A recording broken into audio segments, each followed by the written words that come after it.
Greetings, dear Astro friends. It's Melanie on November 5th, 2024. This fateful, legendary day, US Election Day, Guy Fawkes Day, and perhaps so much more. So everything is connected. That was also my question on Facebook. Is there a connection between this historic day and the election day today? We don't know. We might find out in hindsight. And that's also a theme for Mercury retrograde. Mercury is now freshly in Sagittarius since the 2nd of November and going into its pre-retro shadow. Have you noticed any pre-retro premonitions for Mercury retro? Shadowy stuff could be literal and could be just also, showing you how sometimes tricky things happen. Information is not properly connected, right? So the messenger has taken a leaf and then things can get messed up. So, and then all of that can be also an inside game. In other words, it can all happen in our own mind, while on the outside there's a whole other story. And there's so many stories anyway, and there's always more to the story, which is also apropos Sagittarius, right? So on a spiritual level and bottom line, probably at the end of the Mercury retro journey, which will go from November 25th to December 15th, we might come to a place where we said, oh my gosh, so many stories have been spun here, and I have jumped on these story trains. Then on the other hand, Mercury retro can be also very revealing about what's always been going on in the background, and now it comes up through glitches, right? So I came across a few of those in the last few days already.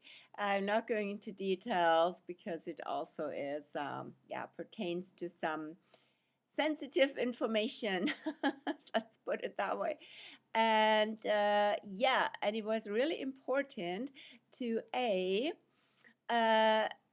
inquire more into the truth, into the whole trajectory and storyline, and A and B, right? Also be more assertive. And assertion comes in through Mars now in Leo. The day after Mercury entered Sagittarius, November 2nd, Mars entered Leo on November 3rd, where it will also go retro from December 6th on until February 23rd. So Mars in Leo, Mercury in Sag, two fiery activations which can make us more assertive, more adamant, more passionate about our speech, and it can be also stir up a lot of anger in people. The good news is that they are in trine alignment with each other, friendly with each other, not in square, not in extra conflict dynamics, but they actually support each other. So in other words, fire is really activated now. Fire is spirit, with the spirit of Sagittarius is about truth, is about freedom. The spirit of Leo is passion, is love, is sovereignty, it's celebration, right? So all of that is much more activated now, and both are signs related to the heart, right? So let your heart speak, and speak from your heart, and put things out there, be positive, and also cultivate a good sense of humor, which is also Sagittarius, right? So all of that is actually good news, and that can also relate to the US elections, and it definitely relates to our personal lives when it comes to ironing out all sorts of misunderstandings, missing pieces, and definitely with Mercury in Sag, there will be a good story to tell in hindsight. So yes, this Scorpio new moon on November 1st has activated, has catalyzed cathartically, so to say, on a Scorpio level, has catalyzed several new activations. And that could have happened easily through deep emotional processes, in other words, catharsis, right? Moon in Scorpio. And yeah, so it could have brought up our passion, brought up our what we really burn for, right? Mars in Leo, and also our confidence and our yeah, spirit to go out on a quest. Sagittarius, go out on a heart quest, on a truth quest, and on a quest for what's beyond the mind, right? So the mind can always give us devil's advocates reasons to not do that. And so the heart is king, heart is queen. All of that is very Sagittarius and Leo especially, right? So more fiery energy is in the astrosphere. I'm quite happy about that. And fire burns, and fire also quickens, right? So things can go faster, which is great. And yeah, so that also happened for me in these pre-mercurial, pre-retro, pre-shadow processes. And so what's going on this week? The moon is now in Capricorn since this morning, and grounding the energy, grounded in reality, whatever that is, right? That's Capricorn. And really good time to ground, to also in combination with Leo, to come into our authority and to say, hey, from experience, this is what I know, Sagittarius, and this is what I stand for, and this is what works best. That's what's really simple, and comes from the inner sage, so to say, right? So activating our connection with the ancestors, with the elders, with spirit elders, with the ancestors of the land. Honor them, right? So what would the ancestors do? And we are approaching now the last connection of the moon with Pluto, while Pluto is still in Capricorn, which it'll leave, as you all know, on November 19th for good, right? So Pluto will finally leave Capricorn to go into Aquarius, to be there until 2043, 44, right? So it is a big deal. And the last 2 years have already been transition years. Now, as I said, the moon today in Capricorn, tomorrow in Capricorn, will on November 7th, in 2 days, just when leaving Capricorn, the moon will go, so to say, through this plutonic portal. And Pluto is a midwife or a death doula, right? So the old empires, the old worlds and their control mechanisms, where Pluto, right, they're top-down, hierarchical, and exploitational, and abusive structures are really being revealed to be dismantled or to be outgrown, right? The old empires expire and evolution happens. Evolution towards what? With Aquarius, more freedom, more connection in our shared humanity. Power to the people is very much Pluto in Aquarius. So the United States have had their Pluto return in the last 2 years, because their Pluto is at the end of Capricorn. And so they broke away from the British Empire. Now it came to 1776. The chart features Pluto end of Capricorn. And now this process has happened. It might still need an integration, but technically Pluto will finally leave Aquarius, leave Capricorn to go into Aquarius, where for the US also the moon is, right? So this is all about we the people. And Pluto does bring out intense situations, shadow, and extremes. So it's not all be a fine and dandy with Pluto, right? So evolutions and revolutions and processes can really steer things up. And on that note, also Mars, the previous ruler of Scorpio, right? So we also had an interesting connection with the Scorpio New Moon, right? Because Scorpio is ruled by Pluto, right?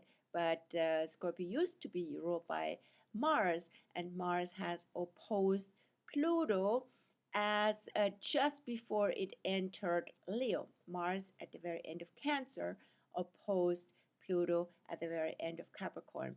That happened on November 2nd, just before entering for Mars, before entering Leo. So there's a lot of confrontation going on, lots of division going on. We know that in the states, of course, right? Not really united, rather divided states.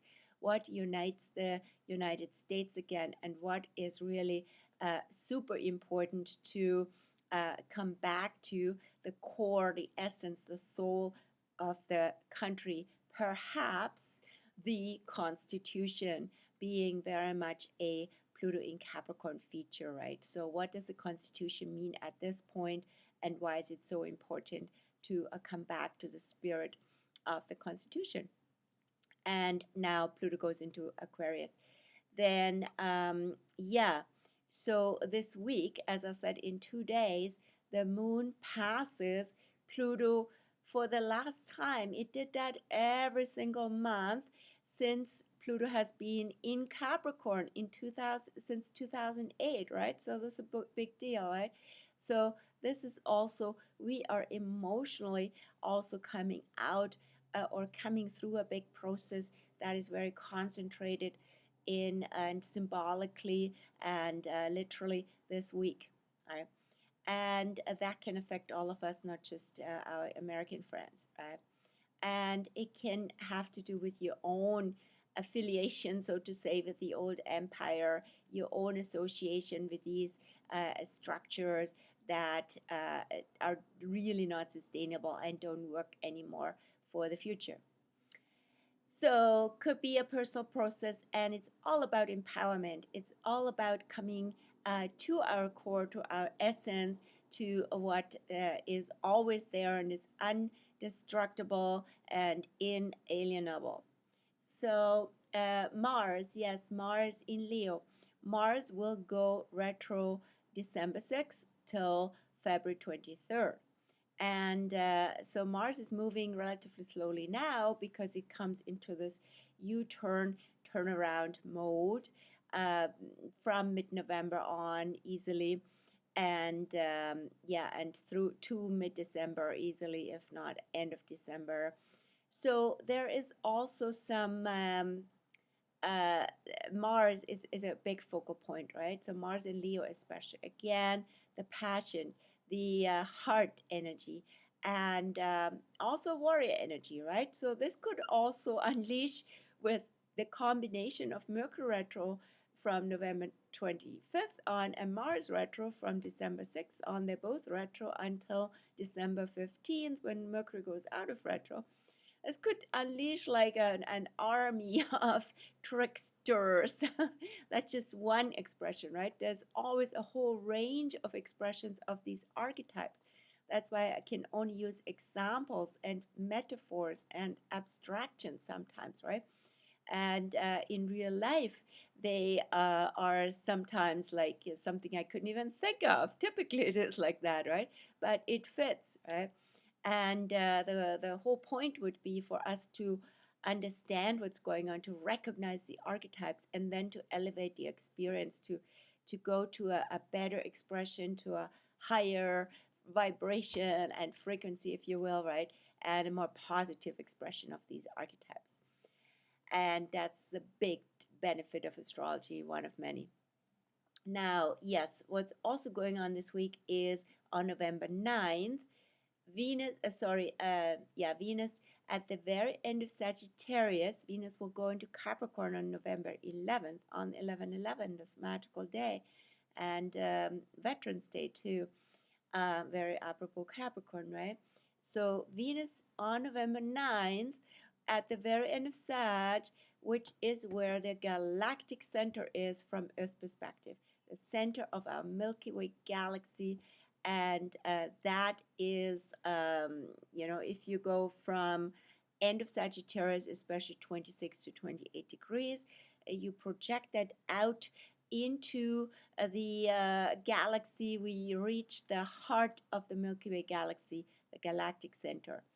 And that's where Venus will be, and create a square with Neptune in Pisces, where Neptune is at home and where Venus is exalted. So all of that can bring out big universal love, right? And compassion and connectedness, right? It's a beautiful one. Yet it can also show on a lower vibration where there is deception and disillusionment and disappointment, and we need to let go of those pieces, especially in love relationships where we have invested, so to say, all of our hopes and dreams into a fantasy, right? That's really what's the situation.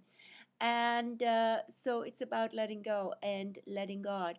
And it's also about our love affair with the universe, right? So a bigger love is always available. And if we project all the um, dream and fantasy onto a person, is often prone to be disappointed because the expectations are so high. And expectations is a big theme with the end of Sagittarius into Capricorn. Can the expectations be met? And that would be a theme when Venus comes through end of Sagittarius to Capricorn anyway, and in this case also in square with Neptune, right? So be aware of that and redirect your arrows of Sagittarius, your love arrows, into what can disappoint you. And it also comes back always to the love of self, to the healthy and vibrant self-love that only everybody benefits from, that's not narcissistic, but that is radiant. And then on November 11th, the Sun in Scorpio will create a yod configuration, both with Jupiter retro in Gemini and Chiron retro in Aries. That is super rare. Sometimes the moon creates a yod with two planets. What is a yod?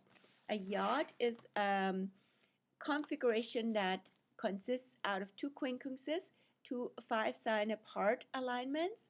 So we have in this case Scorpio Sun with Gemini 5 signs backward, and then Scorpio with Aries 5 signs forward, right?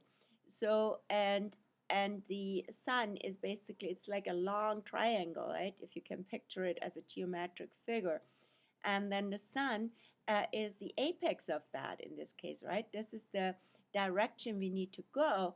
And what is the direction here? Scorpio, deep Scorpio, because we're in the heart of Scorpio now. We're in the 10 central degrees of Scorpio, which with extra Scorpio undertone, magic, mystery, transformation that comes from the core, from the essence, from our true power center. And then that can guide us. This is basically where we need to go by also overcoming, I should say, and moving these conditions that we currently facing. One is Jupiter in Gemini, and that is quite an information and communication and division overload. And from Chiron in Aries, there is literally way too much warfare going on, and war on all various fronts, literally on battlegrounds where innocent people are being killed for way too long, and we don't need another winter of war, that's for sure. And then always the question is with Aries, where does it all start? What starts wars? And also, Capricorn question, right? Who benefits from wars, right? Who really is the only beneficiary of all this warfare? And we know all about that. It has to do with industry, has to do with weapon industry, has to do with the military industrial complex, right? And it's often not simply about resources and the people in the way, right? That is what often drives the wars, right? It's a big money machine. It's a war machine. And we, the people, again, Aquarius, are seeing this becomes transparent, what the old empire has been based on and fed by. And so with Scorpio Sun, light is being shed at all these dark phenomena. Then we have, as I said, on November 11th, also Venus entering Capricorn, where she'll be until December 6th, which is the day when Mars goes retro, interestingly. And so Venus in Capricorn, my motto for that energy, if you have it birth-wise, or also now it's coming in for all of us as a transit, is rock solid love, right? So love that shows throughout trials, tribulations, that's real, that's not just for the good days, right? And also that sustains. And this is also, Venus in Capricorn can bring back friends and loved ones where the love has lasted the test of time. And it can also show us where where in the name of love and friendship and connection, abuse has happened, right? That's the shadow of Capricorn. So people are being taken advantage of, and I call it love, but it's not really love, right? So all of that can come up, and also another shadow of Venus in Capricorn is being very materialistic, right? It's like, okay, we're moving into the Thanksgiving and pre-Christmas and Boxing Day, all of that season. Are we more in love with stuff or with people, with spirit? So yeah, to really bring out those phenomena. Then yes, we are in the center of Scorpio. I already said that, and the moon again, yeah, is today and tomorrow until November 7th in the um, afternoon in Capricorn, where she'll meet Pluto, remember? And then the moon will be in Aquarius from the afternoon of November 7th on to 2:58 p.m. all day Friday, November 8th. And on Saturday evening, Saturday the 9th evening at 8 p.m., 8:00, the moon will enter Pisces. So these Aquarius moon energies, of course, again, will be super relevant for the United States as a country with their moon in Aquarius, right? So that's also the response of the people to the election results and effects. And the moon will initially already oppose Mars, right? So watch for that on Thursday the 7th in the afternoon when moon enters Aquarius, and immediately or soon afterwards, late afternoon, opposes Mars and then squares the sun, right? So there'll be a moon, Mars, Sun, T-square on November 7th, 8th. So that's not an easy energy. There's a lot of tension, there's a lot of pressure, can be a lot of anger, lots of power dynamics in the atmosphere. So really important to aim for what with Aquarius? Freedom, transparency is Aquarius, solidarity is Aquarius, right? Friendship, community, and the people. Then, yeah, the moon will also go into a square, so it'll be then a fixed T-square almost, not exact anymore, but the next level will be the moon on November 9th will go into square with Uranus, the ruler of Aquarius, now in Taurus. So there can be a lot of unpredictable effects here, right? So yeah, tension, tension, tension, I have to say. And this is also a precursor for the next full moon, which will be the last supermoon in 4 in a row on November 15th, where the moon in Taurus opposing the sun in Scorpio, the moon in Taurus will be exactly aligned with Uranus. So that full moon will bring things that have already being initiated and seeded with the Scorpio New Moon will bring those things into fruition. Here's a quick preview of that full moon, just to give you an idea, right? Moon and Uranus are literally aligned, opposing the Sun in Scorpio. And then here from West Coast perspective, there's also a square to the Aquarius rising, but that's just a local phenomenon. But what matters is this full moon opposition coming up. So, and then the moon, when the moon will be half moon in Aquarius, waxing moon growing, right, will already be a precursor for that. Yeah, so again, a lot of tension in the air. Can't sugar gloss that one.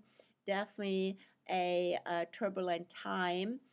And then the moon goes into Pisces on Saturday the 9th in the evening at 8 p.m. We'll be in Pisces all day Sunday the 10th and until Monday evening the 11th, 11/11, 10:26 p.m. So Pisces energy can either, again, have many expressions, can either be very unifying or be very chaotic and random, so to say, right?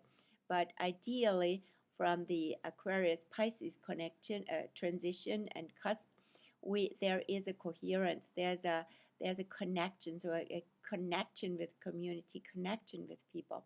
So sometimes also turbulent and stressful times really connect people. Actually, often, typically, right?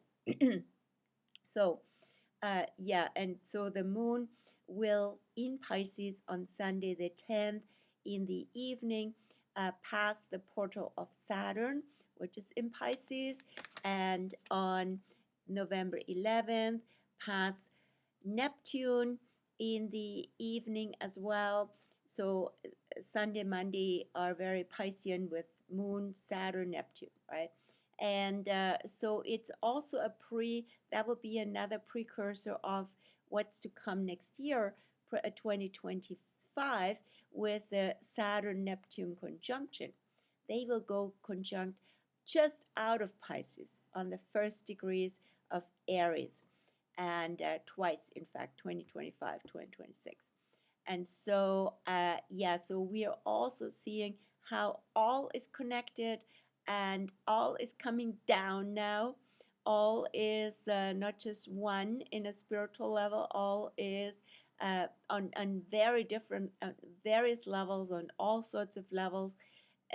There's ripple effects and domino effects, and we experience the unity of it all, and one thing influences another. And that can be, again, overwhelming for lots of us, but it can be also showing us that in a way, right, this is just an illusion. This is, in a way, a veil of a matrix, right, a certain container of experience that we as human beings have, but we are souls having a human experience, right? And now a lot of the Pisces age dynamic is coming down, is unraveling, right? A lot of illusion, a lot of manipulation, right? A lot of mass phenomena, right? Where masses of people have been caught in a web, in a way, right? That is also very Piscean, and that there's webs of religion, religion, right? Not true spirit, right? But webs of communism, right? So that's all these phenomena we had in the Pisces era. And the moon can already attune us when it connects with Saturn, saying, hey, this is reality, this is ending now also, right? As we really see it, we're not playing it anymore. And also we are going through a portal, and we're leaving something behind, an old matrix, an old phenomenon, an old era. Anyway, that might sound a bit abstract, and maybe you also resonate with that. I leave the Astro Weather with this for the week, and it will be definitely an interesting week. Let's see where we're at in a week from now. November 12th. What a difference a week makes. And I wish you well, and I wish you a good, strong spirit. Go to nature, ground things. Don't get caught in a whirlwind and in a vortex and rabbit hole. All is well. See you soon. Bye.